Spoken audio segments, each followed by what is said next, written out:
नमस्कार मित्रांनो, मी तुमचा लाडका देवळा बक्षूस. आज आपण आलेलो आहे मोर्या गोसावी समाधी मंदिर येथे. तर आज आपण जाणून घेणार आहे मोर्या या नावाचा इतिहास. तर चला.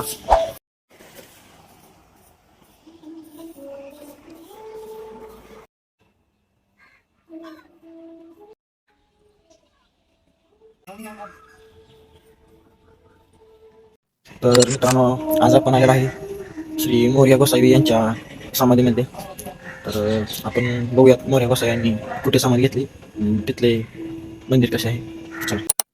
तर मित्रांनो, तुम्ही बघू शकता, हे आहे मोर्या गोसावी यांचे समाधी मंदिर आणि ते छोट्या छोट्या समाध्या खूप आहेत. तर आपण आतमध्ये जाऊन बघणार आहे मोर्या गोसावी यांची समाधी. तर हे इथे मोर्या गोसावी यांची समाधी आहे. तर चला दाखवतो तुम्हाला मोर्या गोसावी यांनी समाधी घेतलेली आणि तिथले दृश्य. तर मित्रांनो, तर तुम्ही इथे बघू शकताय, ते मोर्या गोसावी यांनी समाधी घेतलेली आहे. इथे समाधी मंदिर आहे मोर्या गोसावी यांचं. आणि इथे एक गणपतीचे छान मंदिर आहे, तुम्ही बघू शकताय. इथे वरती एक देवळी आहे, त्या देवळीमधून गणपतीचे दर्शन होते. या देवळीमधून बघू शकताय मित्रांनो. हे मंदिर मागच्या साईडला आहे, 2 मंदिरमध्ये आहेत, तरी पण इथून त्या गणपतीच्या मूर्तीचं दर्शन होतंय, तुम्ही बघू शकता.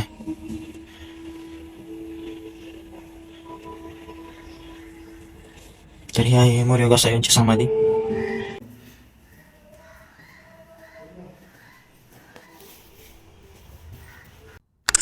तर नमस्कार मित्रांनो, आता आपण बघितली श्री सद्गुरू मोर्या गोसावी महाराज यांची समाधी.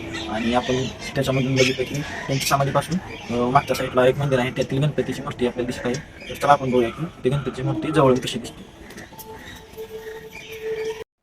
तर मित्रांनो, जसं सांगितलं तुम्ही बघू शकता, ती मूर्ती आहे जी समाधीच्या मंदिरापासून दिसते. इथे एक मंदिर आहे, त्याच्या पलीकडच्या साईडला समाधी आहे आणि मागच्या साईडला गणपतीचं मंदिर आहे. तिकडच्या देवळी बघितली तर ती गणपतीची मूर्ती आपल्याला दिसते. इथे बघू शकता, गणपतीचं दर्शन घेऊ शकता.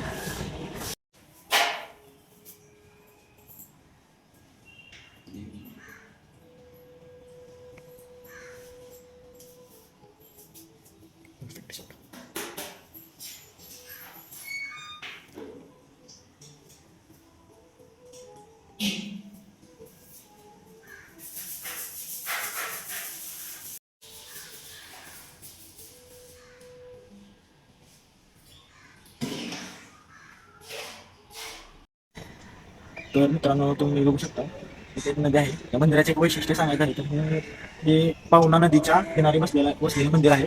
आणि पावसाळ्यामध्ये हे मंदिर बंद होतं, नदीला पाणी वाढले. तुम्ही बघू शकता, इथे नदी आहे आणि हे मंदिर आहे. खूपच निसर्गरम्य असं वातावरण आहे मित्रांनो. मागे एक नदी आहे, पावना नदी. पाणी तुम्ही बघू शकता मित्रांनो, ती पावना नदी आहे. तर गेट असल्यामुळे आपल्याला बाहेर जाता येत नाही, तर एंट्री बंद आहे. तुम्ही तर फोटोमध्ये बघू शकता नदीचं दृश्य. तर तुम्ही बघू शकता मित्रांनो, इथे छोट्या छोट्या समाध्या आणि मंदिरं खूप आहेत. आपण ते मंदिर सगळे बघूयात, चला. मित्रांनो, बघू शकता, गणपती प्रसन्न झाल्यावर महाराजांना त्याचे खूप छोटे छोटे असे दृश्य आहेत. बघू शकता, तुम्ही बघू शकता.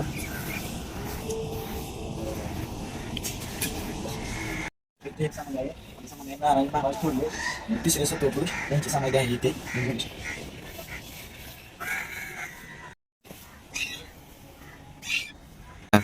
तर मित्रांनो, इथे एक समाधी आहे, चिंतामणी महाराज चौथे सत्वपुरुष यांची इथे समाधी आहे, बघू शकता. मित्रांनो, इथे एक समाधी आहे, तुम्ही बघू शकताय, नारायण महाराज 6वे सत्वपुरुष यांची इथे समाधी आहे. मित्रांनो, इथे एक समाधी आहे, जमीनदार महाराज 5वे सत्वपुरुष यांची इथे समाधी आहे. तर मित्रांनो, इथे एक समाधी आहे, चिंतामणी महाराज 7वे सत्वपुरुष यांची इथे समाधी आहे, तुम्ही बघू शकता. मित्रांनो, इथे एक समाधी आहे, जमीनदार महाराज दत्तक यांची इथे समाधी आहे, तर तुम्ही बघू शकता समाधी. तर मित्रांनो, बघू शकता, इथे एक महादेवाचे मंदिर आहे. तर तुम्ही मंदिराचं स्ट्रक्चर बघू शकता. इथे किती दगड खाल्लेलं आहे आणि असं दगड आहे, जुन्या काळात बघू शकता तुम्ही. प्राचीन वास्तुकला कशी असते.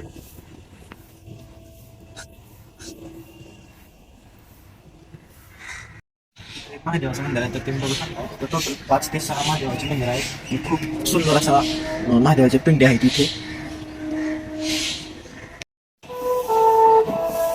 मित्रांनो, तुम्ही बघू शकताय खूपच असे सुंदर आणि निसर्गरम्य वातावरण या मंदिराचे आहे. तुम्ही अवश्य या मंदिराला भेट द्या आणि मोरया गोसावी यांचा इतिहास आणि गणपती बाप्पा मोरया या नावाचा इतिहास तुम्ही जाणून घ्या. तर मोरया गोसावी कोण होते? तर मोरया गोसावी हे खूप मोठे गणेश भक्त होऊन गेले. 14व्या-15व्या शतकामध्ये ते मोरगावमध्ये त्यांचा जन्म झाला. ते मोरगाव ते चिंचवडपर्यंतचा रोज पायी प्रवास करत होते. तर थेऊरच्या गणपतीच्या तिथे जाऊन मोरया गोसावी तपश्चर्या करत असत. तर त्याच तपश्चर्याला प्रसन्न होऊन त्यांच्या स्वप्नामध्ये गणपती आले. तर दुसऱ्या दिवशी ते तिथून स्नानाला गेले. स्नानाला गेल्यानंतर त्यांना सेंद्रिय रंगाची गणपतीची मूर्ती सापडली. तर ती गणपतीची मूर्ती आपण आता दाखवली नाही, ती गणपतीची मूर्ती त्यांनी चिंचवडमध्ये येऊन त्याची स्थापना केली आणि इथे मोरया गोसावी यांच्या नावाने खूप मोठे समाधी मंदिर आहे. तर त्यांनी 1483 मध्ये समाधी घेतली आणि समाधी घेतल्यानंतर ते खूप मोठे गणेश भक्त असल्यामुळे लोकांनी गणपती बाप्पा मोरया हे नाव दिले. त्याच्यामुळेच गणपती बाप्पा मोरया हे नाव झाले.